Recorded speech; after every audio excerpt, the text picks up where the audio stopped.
மல்லுக்கடிக்கும் ஆசை சீரியலில் பார்த்தீங்கன்னா ரேகா தனது அப்பா வீட்டில் தான் இருக்கிறார் என்ற உண்மையை கண்டுபிடித்த மீனா முத்துவிடம் சொல்கிறார். இதை அடுத்து உடனடியாக முத்துவும் அவரது நண்பரும் போலீஸ் ஸ்டேஷனுக்கு சென்று பேசுகிறார்கள். ஆனால் போலீசார் சத்யாவை விட மறுக்கிறார்கள்.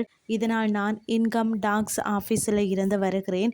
நீங்கள் லஞ்சம் வாங்கியிருக்கிறீர்களா இல்லை கமிஷன் ஆஃபீஸில் நான் பேசவா? அந்த பெண் அவங்க அப்பா வீட்டில் தான் இருக்கிறார். இது ஒரு பொய் புகார் என்று அதிரடியாக ஆக்சனில் இறங்குகிறார் முத்துவின் நண்பர். இதனால் என்ன செய்வது என்று தெரியாத போலீசார் ரேகாவின் அப்பாவுக்கு நடந்த விஷயங்களை சொல்லிட்டு சத்யாவை விடுதலை செய்கிறார். இதனால் ரேகாவை வேறு இடத்திற்கு அனுப்பி வைக்க சிந்தாமணி திட்டம் போடுகிறார்.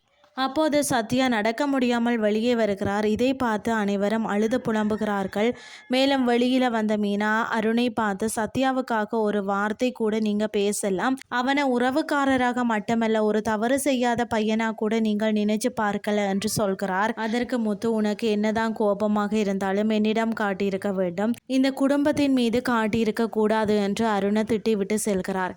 அதற்கு பிறகு வீட்டிற்கு வந்த மீனாவின் குடும்பத்தினர் அனைவரும் இந்த காதல் வேண்டாம், உன்னுடைய உயிருக்கு ஆபத்து என்று சத்யாவுக்கு அறிவுரை சொல்கிறார். ஆனாலும் முத்து சத்யாவுக்கு ஆதரவாக நிற்கிறார். அது மட்டுமில்லாமல் சத்யா தனது காதலில் உறுதியாக இருக்கிறார். அவர்கள் இனியல்லன்னு சொன்னால் விபரீதமான முடிவு எடுத்து விடுவார்கள், அதனால் 2 குடும்பங்களுக்கும் தான் இழப்பு என்று சொல்கிறார். இதை கேட்ட மீனாவும் சத்யாவின் காதலுக்கு ஆதரவாக களமிறங்குகிறார். இதுதான் இன்றைய நாளுக்கான எபிசோட்.